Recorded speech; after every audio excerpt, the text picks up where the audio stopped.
Morning বন্ধুরা, তোমরা সবাই কেমন আছো? প্রতিদিনের মতন আবার একটা ব্লগ নিয়ে চলে এলাম মুকুলিকাস ডেলি লাইফে।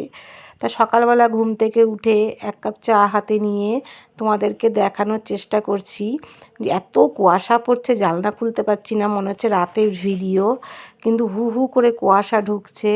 তা আমি এখানে ভয়েস ওভার দিয়েই ব্লগটা করছিলাম, কিন্তু আমার মনে নেই আমার ঘরে যে গান চলছিল। তা ওই জন্য আমি ওটাকে মানে ক্লোজ করে দিয়ে আবার ভয়েস দিলাম। তা দেখো বন্ধুরা, এত কুয়াশা দেখতে পাচ্ছ জানলার বাইরে দিয়ে, পুরো সাদা হয়ে আছে, মনে হচ্ছে রাতের ভিডিও এটা। চলো, সকাল সকাল বেরোবার তাড়া আছে। কি রান্না করি? আজ বেশি কিছু করব না, একটু পনিরের মানে পনির আলু দিয়ে তরকারি করব, আর কিছু করব না সেরমভাবে। টুকটাক একটু আছে ফ্রিজে, ওই দিয়েই হয়ে যাবে আজকের দিনটা। চলো, আড়াইশো মতন পনির নিয়ে নিয়েছি, কিউব করে নেওয়া। তাই এটা আমুলের পনির ছিল। তাই এদিকে মটরশুঁটি, আলু, টমেটো, আদা বাটা দিয়ে এই রান্নাটা নিরামিষভাবেই করব। যেহেতু আজকে নিরামিষের খাবার দিন, ওই জন্য নিরামিষের একটুখানি পনির আলুর তরকারি করব। তো এখানে আমি একটুখানি গোটা জিরে আর তেজপাতা দিয়ে দিয়েছি, আর আলুটাকে একটু কড়া কড়া করে ভেজে নেব। ভাজার মধ্যেই, কষানোর মধ্যেই আলু সেদ্ধ হয়ে যাবে। এখানে সব রকম মশলা নিয়ে নিয়েছি, আর এই যে পনিরটা একটু ভেজে তুলে নিয়েছি। এখানে মটরশুঁটি, টমেটো, আদা, জিরে, হলুদ গুঁড়ো, লঙ্কা গুঁড়ো সবই নিয়ে নিয়েছি। তা আমি একটু কাশ্মীরি রেড চিলি নিয়েছি, আর কাঁচা লঙ্কার ওপর দিয়ে রান্নাটা করব। তাই এদিকে আমি আলুটা ভাজা হয়ে গেছে, তা টমেটোটা দিয়ে একটু কষিয়ে নেব।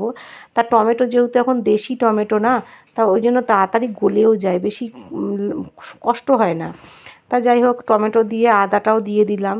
তা দিয়ে একটুখানি নেড়ে চেড়ে তারপরে আমি সব মশলাগুলো দিয়ে দেবো, একটু ভাজা ভাজা করব। তাড়াহুড়োর সময় তো সবজিগুলো ঠিকঠাকভাবে কাটতে পারি না বন্ধুরা, তোমরা মনে কিছু করো না দেখি। তাই এদিকে আমি জল দিয়ে একটু মশলার পেস্টটা গুলে নিচ্ছি। তা গুলে নিয়ে তারপরে ওদিকে ভাজা হয়ে গেছে, এবার আমি মশলাগুলো সব আস্তে আস্তে দিয়ে দেব।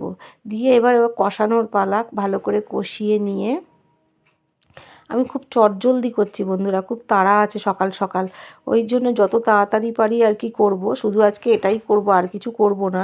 তা এদিকে মশলাটা দিয়ে দেখতে পাচ্ছ কি তাড়াহুড়ো করছি আর কি, ঘড়ির কাঁটা তো কথা বলছে না। তা যাই হোক, এদিকে আমি ঢেকে দিয়েছি, মশলাটা ঢেকে আমি অন্য কাজগুলো করছিলাম। তা মশলাটা আমার কষানো হয়ে গেছে। তাই এবার আমি আরেকটু কষিয়ে নেব, তেলটা ছেড়ে দিলে তারপর আমি জল দেব।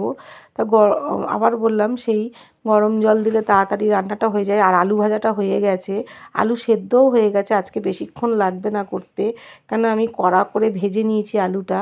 তা ভাজা আর কষানোর সাথেই অর্ধেক হয়ে গেছে।